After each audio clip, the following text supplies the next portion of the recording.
On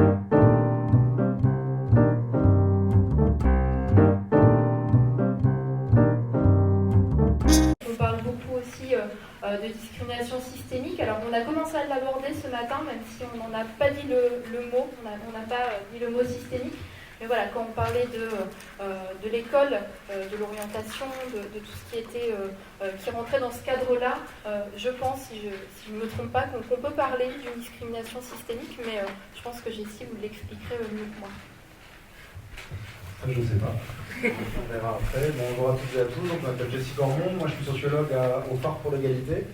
Alors, je vais essayer de proposer quelques repères sur les enjeux de discrimination. Alors, peut-être une proposition de définition complémentaire à l'approche légale et de discrimination. Je vous propose de l'entendre. Donc, c'est pas que moi, c'est plein d'autres gens. Mais du coup, une discrimination, c'est une inégalité de traitement entre individus ou entre groupes qui sont égaux. À situation comparable, dans une situation similaire, un individu ou une individu a accès à ses droits et l'autre il n'y a pas droit à cause d'un critère parfois illégal, parfois légal, mais surtout un critère injuste et illégitime. Le problème dans la discrimination, c'est pas de faire une différence de traitement, c'est de créer une injustice dans le traitement. Parce que les différences de traitement, on en fait tous les jours. Et c'est pas ça le problème. Y compris en droit, en justice, on ne va pas aller porter plainte pour une différence de traitement. Il y en a plein, c'est lorsqu'il y a une injustice dans ce traitement qu'on parle effectivement de discrimination.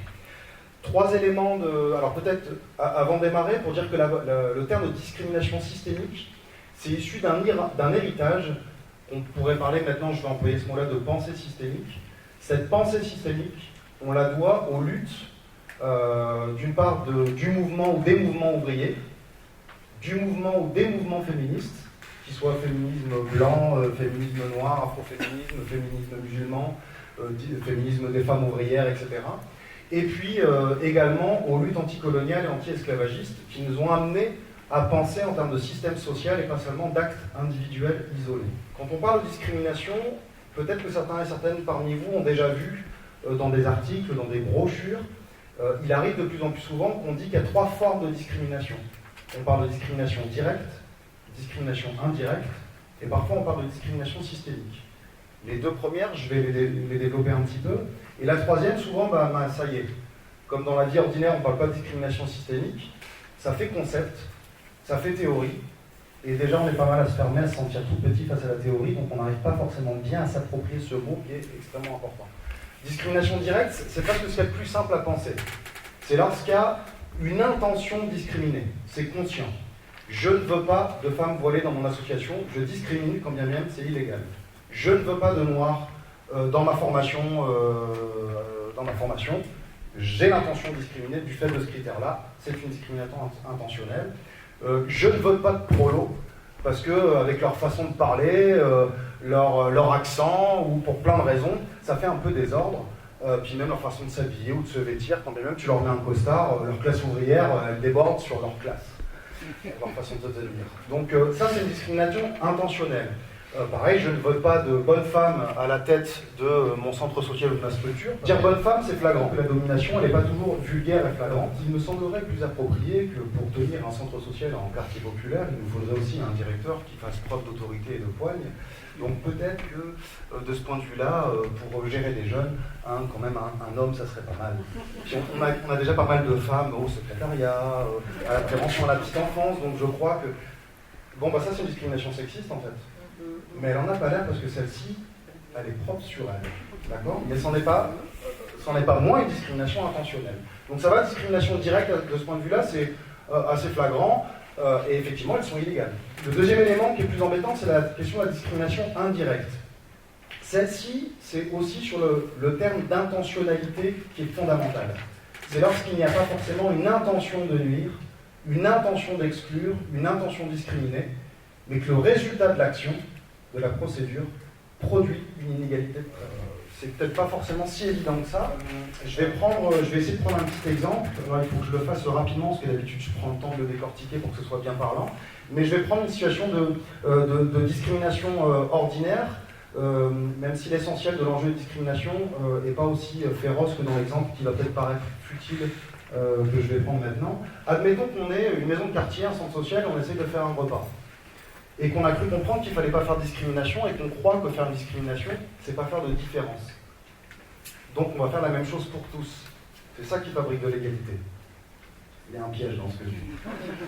Et du coup, dans notre repas, on va faire un repas unique, standardisé, le même pour tout le monde. Ah, ça c'est l'égalité, il n'y a pas de différence. Et puis, sauf que du coup ici, il y a des mamans qui allaitent, donc allaitement court ou allaitement long, 6 mois, 1 an, 2 ans, etc. Des enfants qui prennent le biberon. Ici, on a des 5, 11 ans, on va prendre. Là, on a des 11, 12, 20 ans, 25 ans, donc des ados qui crèvent la dalle ou des jeunes adultes qui mangent bien. Allez, nos 20 ans, 50 ans ou 60 ans, 60, 65 ou un peu plus. Excusez-moi de le dire comme ça, les petits vieux. Donc pas toujours un énorme appétit non plus avec l'âge. Et puis du coup, moi j'ai prévu, comme c'est dans l'air du temps, j'ai fait un couscous végétarien, un couscous vegan. Alors pas pour être inclusif du point de vue de la religion juive ou musulmane, mais juste sur l'aspect bobo, écolo, vegan, d'accord? On va dire ça comme ça. Et où je vais prendre un cassoulet vegan. Allez, un truc bien lourd, bien costaud. Je fais mon cassoulet, le même plat pour tout le monde. Bah du coup ici, ça va pas. J'ai pas aménagé l'espace pour en termes effectivement d'intimité de personnes, pour que les personnes puissent allaiter en public, etc. En tout cas que ce soit fait. Donc là, tous mes plats ici, forcément, ils finissent à la poubelle. Les gamins qui boivent le biberon, pareil, à la poubelle. Si mon plat il est trop costaud pour les gamins là, c'est pareil, peut-être qu'il va y en rester. Mes ados, eux, ils vont manger tout le plat, mais sauf qu'en fait, ils n'ont pas assez à manger. Ah non, la même chose pour tout le monde. Ils vont finir au kebab. Okay, donc ils vont aller compenser ce qu'ils n'ont pas eu accès à manger là ailleurs. Et puis me petit vieux avec la tartine et la soupette, poubelle aussi. Bilan, elle est sympa, ma fausse égalité. Mais en fait, non seulement d'un point de vue économique, c'est stupide. Deuxièmement, il y a plein de gens, ça ne correspond pas à leurs besoins. Et en fait, ça n'est pas de l'égalité. Ce qui serait égalitaire là, à ce moment-là, c'est donner à chacun selon ses besoins. Et d'adapter pour qu'on ait un espace repas inclusif. Si le but, c'est qu'on mange ensemble, qu'on vive un moment ensemble, en fait, d'adapter en fonction des besoins des gens. D'accord? Et donc ça, c'est une pensée égalitaire. Mais celle-ci, l'égalité dans ce sens-là, c'est produire de la justice. Et maman a coupé qu'il n'y a personne qui va se sentir bafoué dans sa dignité, qui a l'impression qu'on fait du communautarisme ou du sexisme pro-femme, et puis que les hommes ils vont dire « Ah, et nous alors ?» Ben non, là en fait on ne va pas avoir l'impression qu'on a créé une injustice si on s'est adapté à chacun selon ses besoins. Ok, peut-être, deuxième exemple sur la discrimination indirecte, dans les temps associatifs, combien de fois on se retrouve à décider de temps de réunion, et notre principal outil pour décider du moment de réunion, c'est pas on fait les discriminations pour exclure les femmes, les prolos, les prolotes et les non-blancs. Hein. C'est l'agenda. On ouvre tous nos agendas, on fait tous comme ça. Et on regarde à quel moment on va pouvoir toucher les parents du quartier à la réunion qui les concerne. On regarde les dates, etc., les dates disponibles, puis on exclut comme ça, jusqu'à arriver à des horaires qui nous restent. Et il arrive parfois que les horaires de la réunion, c'est 16h30 ou c'est 20h ou 20h30. La réunion se passe, et puis les parents des quartiers populaires ne viennent pas, et surtout les femmes. Et là, il arrive qu'on se dise, il y a quand même un problème de mobilisation des habitants des quartiers populaires. Voire je me demande si c'est pas un petit problème de citoyenneté, ou peut-être qu'il n'y a pas un côté de défaillance parentale, de démission parentale. Ils ont du mal à se mobiliser sur les enjeux qui concernent leurs enfants quand même. C'est d'abord les leurs avant d'être les nôtres. Oui. Mais là, du coup, le critère, on voulait toucher les gens. La modalité, c'est l'agenda. Le résultat, c'est qu'on produit une discrimination, du coup, indirecte, qui en fait exclut, qui a discriminé les femmes, qui dans une société sexiste comme la société française, c'est bien souvent elles qui vont chercher les enfants à 16h30 ou qui s'occupent des enfants le soir. Parfois, c'est une discrimination de classe en plus, puisque qui, en situation de sexisme, a les moyens de payer quelqu'un qui va s'occuper de leurs enfants, les femmes de classe moyenne ou de classe supérieure. Donc c'est les femmes de classe populaire qui vont se retrouver discriminées. Et parfois, comme en France du coup, il y a, comme le disait Saïd Bouamama, une coloration des classes sociales.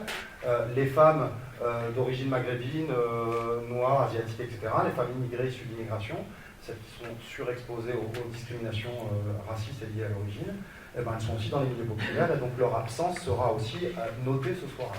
Ça va sur l'exemple que je prends, il n'y a pas d'intention de discriminer, mais si on ne prend pas en compte ce qui empêche l'accès à quelque chose, si on ne prend pas en compte les inégalités et les discriminations, nos procédures et nos manières de penser et de travailler même quand c'est involontaire, ça peut produire une discrimination. C'est le résultat en fait qui nous intéresse quand on parle, c'est le résultat inégalitaire qui nous intéresse et non pas forcément l'intention des acteurs. Du coup, pour le dire comme ça, quand on pense à la discrimination indirecte, on peut être sincèrement contre le sexisme, contre le racisme, etc., etc., etc. Mais dans nos manières de nous organiser et de pratiquer, fabriquer au quotidien de la discrimination, du résultat inégalitaire sans le vouloir. Discrimination systémique maintenant. Si on le disait de manière un peu rapide, on pourrait dire que les discriminations systémiques, c'est finalement la somme des discriminations directes et des discriminations indirectes qui, en les additionnant de façon isolée, les unes après les autres, finissent par faire système. Cette expression-là de faire système, elle est extrêmement importante. Mais sauf que ce n'est pas seulement une simple addition quand on pense en termes de discrimination systémique. C'est le fait que derrière nos comportements individuels, il y a effectivement un système social inégalitaire. Alors là, normalement, peut-être que je suis toujours en train de vous larguer sur cette affaire de système social, on n'est pas dans le vocabulaire et que je raconte des sociologues. Et bien, si je reprends sur la question de la dimension de l'histoire ouvrière, pour comprendre pourquoi les ouvriers étaient dans la misère, mouraient au travail, au XIXe siècle, c'est quand on a arrêté de prendre les situations de manière isolée et d'arrêter de réfléchir en termes de patron gentil, patron méchant. C'est pas le problème, gentil, méchant. C'est qu'est-ce qui explique qu'il y a des inégalités structurelles et systémiques et des inégalités collectives. Pour le dire autrement, la pensée systémique, c'est ce qui nous oblige à un moment donné, pour comprendre nos malheurs personnels, d'en venir à en découvrir des causes collectives. Analyser les causes collectives de nos malheurs personnels. Analyser les causes structurelles de nos malheurs personnels. Analyser les causes systémiques de nos malheurs personnels. C'est différentes façons de dire un peu la même chose. Il y a un système social qui organise tout ça. Pour le monde ouvrier, on a mis un mot sur le système, ça s'appelle capitalisme. Pour les situations de violence, de discrimination et d'inégalité faites aux femmes, on a mis un mot sur ce système social. C'est pas seulement des individus hommes qui se comportent pas bien de temps en temps, par-ci, par-là. C'est qu'il y a quelque chose qui fait système derrière tous ces comportements isolés, et on a appelé ça le patriarcat, le pouvoir au service, le pouvoir social au service des hommes, de la même manière que pour les actions de racisme, de discrimination raciste, etc., que ce soit lié, on s'est mis à identifier, nommer un système qui était derrière ces injustices ou ces violences. Ça a été l'esclavage et l'esclavagisme, ça a été, ou c'est encore, la colonisation, ou ce qu'on appelle le racisme comme système social. Et ça, c'est extrêmement important de toujours avoir en tête qu'il y a une question de système derrière. Pourquoi cette notion de discrimination systémique elle est importante ? Elle n'est pas importante seulement du point de vue de la compréhension, mais elle est très importante du point de vue de la compréhension. Le propre des discriminations et des dominations, des inégalités, c'est l'aspect d'humiliation qui existe dans les mécanismes de domination. L'aspect du sentiment de culpabilité individuelle, de responsabilité individuelle de ce qui nous arrive. C'est une chose de subir une violence. Quand on pense qu'on est responsable de la violence, ou de l'injustice, ou de l'inégalité, qu'on est des incapables, qu'on n'est pas à la hauteur, qu'on n'est pas assez intégré, qu'on n'est pas assez cultivé, qu'on n'est pas assez civilisé, qu'on n'est pas assez... qu'on est trop fainéant, qu'on est... Enfin bref, le problème c'est nous. À ce moment-là, ça nous détruit, en plus de l'épreuve qui nous retire nos droits, ça nous détruit aussi dans notre petite flamme intérieure. Et sans cette petite flamme, aucun d'entre nous, on peut avoir la tête haute et être prêt à affronter dans la vie au quotidien. Il y a des combats qu'on doit mener pour vivre. Vivre, c'est se battre, vivre, c'est lutter. Mais quand la petite flamme intérieure, elle est abîmée, oui, effectivement, on n'a plus les ressources pour faire face à quel que soit le type de situation. Et on n'a parfois pas les ressources non plus pour travailler, se motiver, bref, être debout. Ça va sur cet aspect aussi conséquence des discriminations sur notre petite flamme. L'intérêt de la pensée systémique, c'est qu'elle était de dire aux gens, ce qui t'arrive à toi, ça n'arrive pas qu'à toi. Et si ça n'arrive pas qu'à toi, c'est que ça n'est pas toi qui es défaillant personnellement. Si ça nous arrive à nous, c'est bien qu'il y a un système extérieur à nous qui est responsable de ce qui nous arrive. Et ça, il faut pouvoir s'imaginer à quel point, pour l'histoire du mouvement ouvrier, l'histoire des mouvements féministes et l'histoire des mouvements anticolonialistes, antiracistes, cette dimension-là du passage au système, ça a été un effet de déculpabilisation énorme. Un effet presque de soulagement, de se rendre compte qu'il y a quelque chose qui m'est arrivé. Ce n'est pas seulement mes actions à moi qui sont responsables de la misère ou de ce qui m'arrive. Si je le dis comme ça, peut-être un exemple très ordinaire, la plupart d'entre nous, on a vécu au sein de l'éducation nationale, parce que c'est un des principaux cristallisateurs des processus inégalitaires et discrimination. La plupart d'entre nous, pour ceux qui réussissent à l'école, ils croient que c'est parce qu'ils sont brillants et qu'ils ont bien travaillé. Et ceux qui réussissent moins ou réussissent pas, croient que c'est parce qu'ils sont plus cons que les autres, soit on nous le dit directement, soit on nous le fait comprendre, soit qu'ils n'ont pas assez travaillé, ou bref qu'on n'est pas à la hauteur ou qu'on n'a pas les mêmes facilités. C'est le cas typique d'une naturalisation des inégalités et des processus de domination, où on pense que quand on n'a pas réussi à l'école, c'est de notre faute, ou quand on a réussi, c'est grâce à nous. Parce qu'il y a une invisibilisation de ces aspects systémiques, etc. Ça va, je ne vous largue pas trop, là j'arrive à penser dans vos têtes tous les moments de votre vie où vous avez eu le moral dans les godasses quand il vous arrivait quelque chose. Je prends l'exemple du burn-out ou de la dépression au travail. Plein de gens sont affectés par des pertes de sens au travail, d'épuisement professionnel, etc. Soit liés au sexisme, soit liés au rapport de classe dans le monde du travail, ou liés au racisme aussi, ou à d'autres enjeux. Mais il y a plein de moments où on a une baisse de morale, ou voire vraiment il y a des violences au travail qui se traduisent par de la souffrance ou de l'épuisement professionnel. Le moment où on entend des gens qui nous expliquent que ce n'est pas nous, qui ne sommes pas de bons travailleurs ou travailleuses, et qu'il y a des processus qui nous fragilisent, qui nous abîment, voire qui nous détruisent, ça a un effet incroyable de commencer à se retaper, à reprendre de l'énergie. Attention, en quoi la pensée systémique, elle est fondamentale pour reprendre prise sur son propre parcours, sa stratégie, son parcours de vie, son pouvoir d'agir, comme on dit. Mais c'est aussi un enjeu stratégique du point de vue de notre capacité collective à faire reculer réellement les discriminations et les inégalités, cette notion de discrimination systémique. Un exemple issu de l'actualité récente en matière de sexisme. Je ne vous demande pas d'être d'accord avec moi sur les exemples que je vais prendre. Voilà, ils sont contestables. Je vous demande de comprendre la mécanique de pensée que je vous propose, et après vous vous débrouillez, vous faites votre chemin. En matière de sexisme et de lutte contre le sexisme, on est quelques-uns et quelques-unes à avoir le sentiment qu'en termes de tendance globale, c'est pas partout et tout le monde, en termes de tendance, on a eu tendance à dire que l'essentiel du problème du sexisme, du harcèlement, des violences, des viols, etc., était uniquement focalisé, en tout cas dans le traitement médiatique, sur c'est dans les quartiers populaires qu'il y a du sexisme, des viols, c'est le viol des banlieues, le harcèlement, c'est que le harcèlement de rue. Bref, tout se situe, le problème du sexisme se situe dans les classes populaires, classes ouvrières, et se situe chez les Noirs, les Arabes, les musulmans, c'est ici que ça se situe. Ailleurs, ça va, il paraît que l'égalité est en train de se produire. Du coup, pendant plein d'années, on a eu des processus de sensibilisation au sexisme, etc., pour essayer de faire reculer le système social sexiste, parce que les gens pensaient en systémique quand même.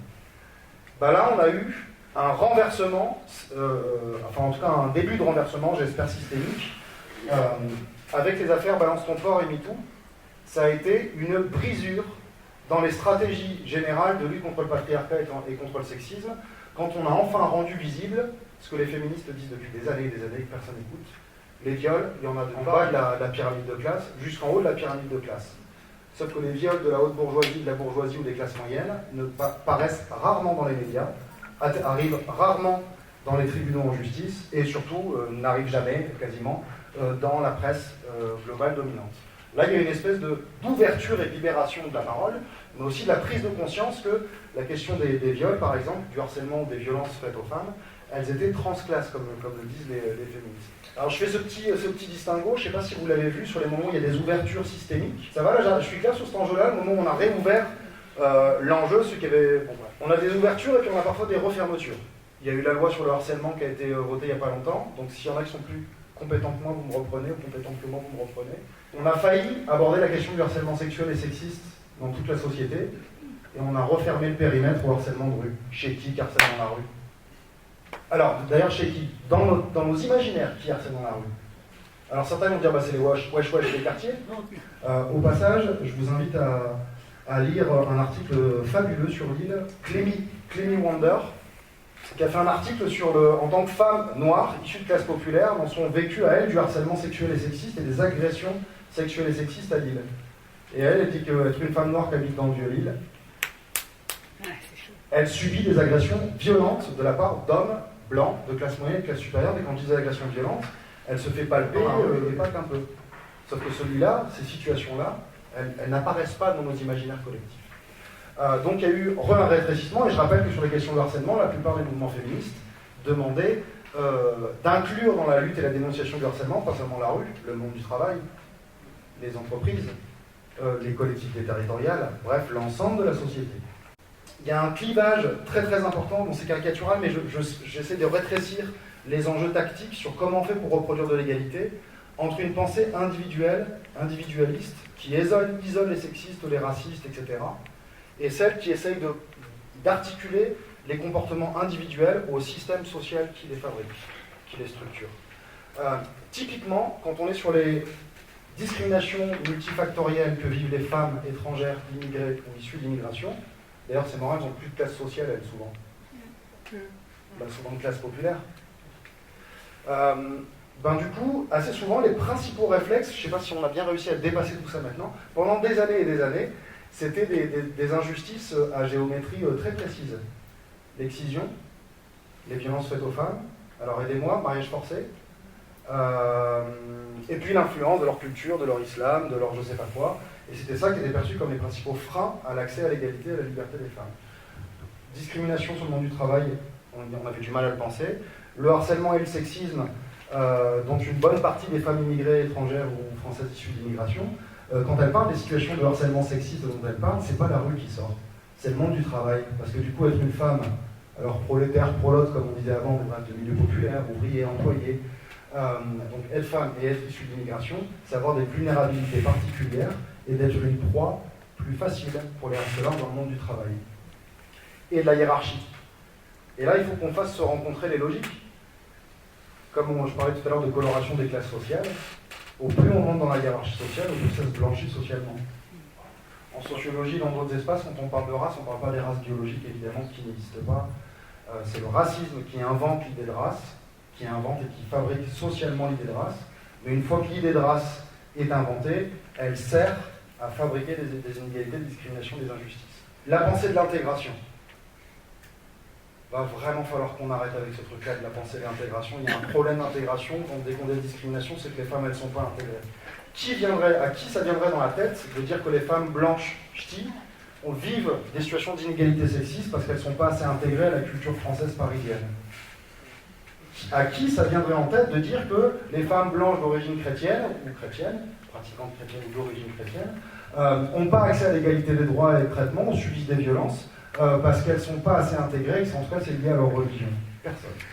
Pourtant, dès qu'on est sur les femmes non blanches, pour le dire comme ça, on a des réflexes culturalistes. On attribue à la culture la cause des difficultés d'accès à l'égalité qu'elles ont. Et donc là, le terme d'intégration, je me permets de le plier en 2 secondes. Le terme d'intégration, c'est vraiment un faux ami. C'est un faux ami qui a l'air d'être un concept sociologique, mais qui est détourné. C'est Émile Durkheim qui a pensé le terme de l'intégration. Dans la bouche d'Émile Durkheim et dans sa pensée, c'est une pensée systémique et collective, sociale. Dans la tête d'Émile Durkheim, il ne viendrait pas à l'idée une seule seconde de dire qu'un individu a des problèmes d'intégration ou qu'une communauté a des problèmes d'intégration. Dans la bouche d'Émile Durkheim, l'intégration, c'est la capacité d'une société à offrir une place, et si possible une place égalitaire et inclusive, mais à offrir une place à chacune de ses parties et à chacun de ses membres. Lorsqu'un de ses membres n'a pas accès aux droits, n'a pas accès à l'égalité, n'a pas accès à ceci et cela, c'est-à-dire que c'est le fonctionnement global de la société qui est mis en cause.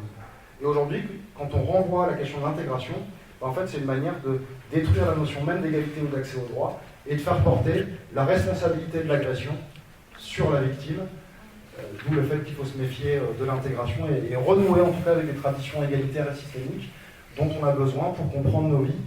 Le systémique, en tout cas dans ma bouche et dans pas mal d'autres, c'est la somme de tous les niveaux, de tous les leviers d'action possibles. Du coup, c'est à la fois à chaque personne individuellement, au niveau de la famille, au niveau du quartier, au niveau régional, au niveau des politiques publiques, des entreprises, de l'école, tout. Le système, c'est tout. Et dans l'histoire, effectivement, d'un moment, on a eu des avancées systémiques, parce que ce qui est chiant avec la pensée systémique, on n'a pas beaucoup de temps. Ce qui est souvent, quand on dit systémique, dans le contexte actuel, comme on n'a plus l'habitude de raisonner en système, dès qu'on dit système, les gens, ça fait un effet de « donc on ne peut rien faire, moi je suis tout petit, je peux agir qu'à l'échelle individuelle ».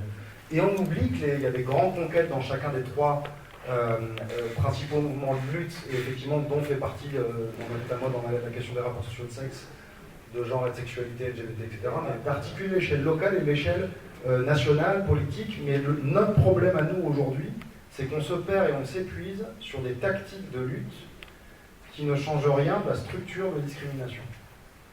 On a des leviers d'action qui ne bousculent pas le système. Et du coup, on a l'impression d'agir, donc on fait, mais quand ça ne produit pas de changement dans les chiffres inégalitaires, les statistiques sont toujours là, voire qu'elles empirent, on a un épuisement. Comme on n'a plus de pensée stratégique, pensez, si vous voulez, à un mur qu'il faudrait faire tomber. On ne peut pas dire, jure, s'il faut mettre des ailes, il faut sauter plus haut, t'entraîne-toi, fais des pompes par jour. Non, le mur, tu ne peux pas monter par au-dessus. Mais toi, tu viens tout seul avec ton petit marteau, tes petits instruments, et tu tapes, le mur, il est super grand. Où est-ce qu'on tape dans le mur pour que celui-ci, s'il y a des brèches, parce qu'il y a des brèches dans tous les murs, il y a des fragilités dans tous les murs, il faut qu'on les connaisse. C'est quoi la structure d'un mur pour être capable de repérer à quel endroit il est le plus fragile, pour que quand je tape là, et notamment plutôt en bas que tout en haut, j'arrive à faire tomber le mur dans son entièreté. Et en fait, notre problème aujourd'hui, même au niveau des politiques publiques et comme au niveau individuel, on n'arrive plus à avoir des exemples d'actions qui modifient le système social. Or, il y en a eu, là j'ai peut-être pas trop le temps de le dire, mais si je prends sur la question des classes sociales, c'est qu'un exemple que je prends là. Mais quand on a inventé la sécurité sociale en 1945, on a bouleversé la structure de classe et la violence de classe à l'échelle de toute la société sur une réforme. D'accord ? Et en fait, là je vais peut-être pas le refaire, mais pour chacun des modes de domination, il y a des moments où sur un mode de lutte, l'exemple que je prenais là, MeToo et Balance ton porc, on pourrait dire que c'est un truc qui sort de Facebook et d'Internet, qu'est-ce que ça va changer le monde? Je suis le premier à dire qu'attention, Facebook, ça ne change pas le monde. Mais cette fois-ci, la dynamique sociale et collective, culturelle, politique, mobilisatrice de libération de la parole, sur ce truc de Facebook et MeToo et Balance ton porc, ça a eu une dimension d'atteinte du système patriarcal au niveau systémique. Donc en fait, il y a des moments, il y a des leviers, et c'est jamais les mêmes d'une lutte à l'autre, où il y a, on arrive à atteindre ce degré systémique. Donc du coup, en tout cas, ce qui est sûr, pour aller dans votre sens, c'est que si les politiques publiques ne contribuent pas à fabriquer de l'égalité, qu'elles contribuent au contraire à augmenter la concurrence de tous contre tous, et des discriminations et des inégalités des droits et de traitement, on est en difficulté, nous, dans la société civile, à fabriquer de l'égalité quand au niveau systémique, on a des tricoques d'égalité. Et donc là, on a clairement une logique d'alliance entre les politiques publiques égalitaires avec les actions citoyennes égalitaires de ce point de vue-là. Et attention dans ce que je suis en train de dire, c'est compliqué parce qu'aujourd'hui, les politiques publiques, il faut bien avoir en tête qu'elles sont contradictoires. Il y a des agents, on pourrait presque dire des militants démocratiques ou républicains, je ne sais pas, on l'appellera comme on veut, mais qui sont dans le cadre des politiques publiques et agents de l'État et des collectivités territoriales, qui se battent et qui même des fois réussissent à renforcer l'égalité. Mais dans l'autre sens, le problème c'est que ce n'est pas homogène non plus les politiques publiques, c'est comme les femmes immigrées étrangères, c'est pas homogène. Il y a aussi des agents et des décisions qui fabriquent de l'inégalité et des discriminations à l'échelle locale et à l'échelle systémique. Et là on a embêté sur un exemple, là, il y a pas mal d'acteurs associatifs, la fin des contrats aidés. Le plus gros plan de licenciement massif de tout le secteur associatif depuis 40 à 50 ans. On n'a pas réussi collectivement à s'emparer de l'enjeu, qu'est-ce que ça représente. On est en train, avec la suppression des contrats aidés, c'est une mesure. On est en train de possiblement détruire et détricoter tout le tissu social et notre capacité collective à fabriquer de l'égalité, ou pas même pas de l'égalité, juste à vivre ou à survivre à l'échelle locale, à l'échelle associative. On a un enjeu là, par exemple, d'une seule réforme qui abîme le tissu à l'échelle structurelle et systémique. Il faudrait qu'on arrive à, ensemble, peut-être réfléchir sur quelles sont les stratégies pour fabriquer l'égalité également à l'échelle systémique.